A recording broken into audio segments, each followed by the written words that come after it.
Okay, let's dive into this stack of sources you've shared. We're focusing on the USA Today report from June 8th, 2025. The mission here is really to, quickly pull out the key insights from this specific day. Exactly.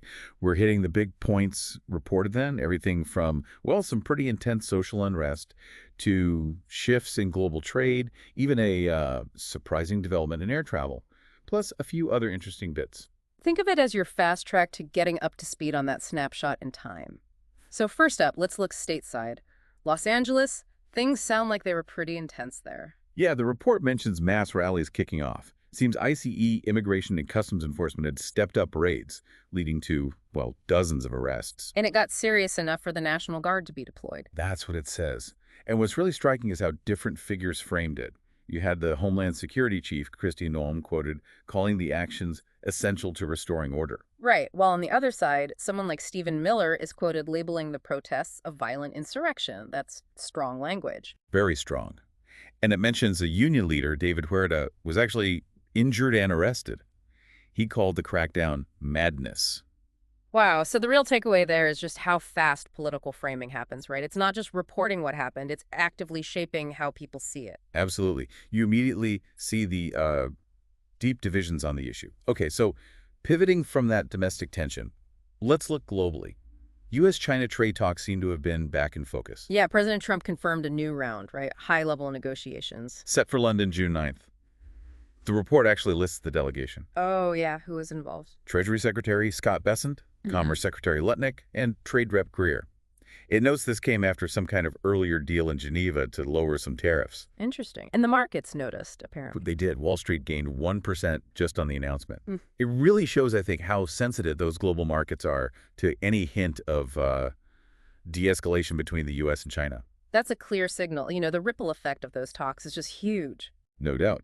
Now, speaking of big policy shifts, there was something else pretty major reported, potentially changing how we fly.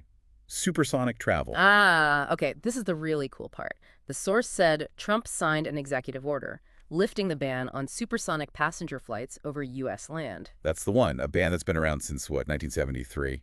So, yeah, conceptually, it opens the door for planes like Boom Supersonics Overture, think New York to L.A., but overland. Wow. But wait, there have to be catches, right? Oh, definitely. The report immediately flags the big hurdles. Noise pollution is a huge one. The cost is immense.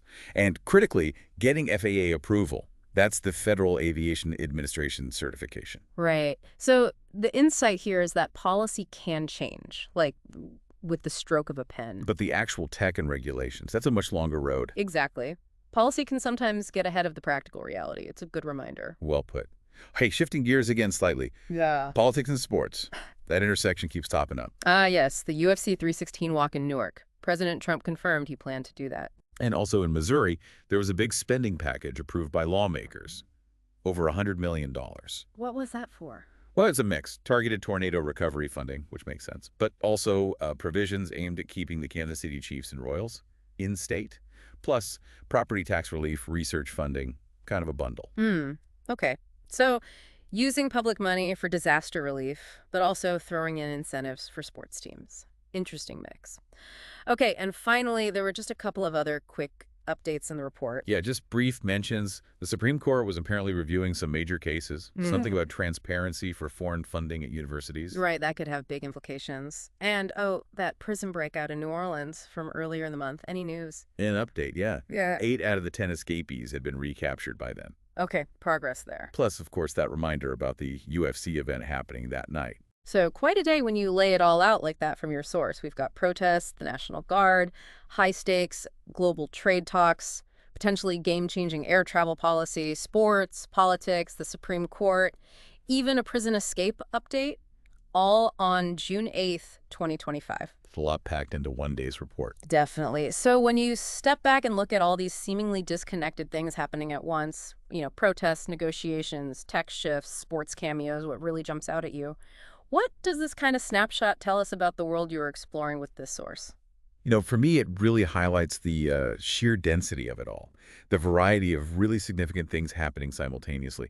And often they're connected, maybe in ways that aren't immediately obvious. It just reminds you that staying informed means trying to see both the individual events and the bigger patterns, even when things feel worlds apart.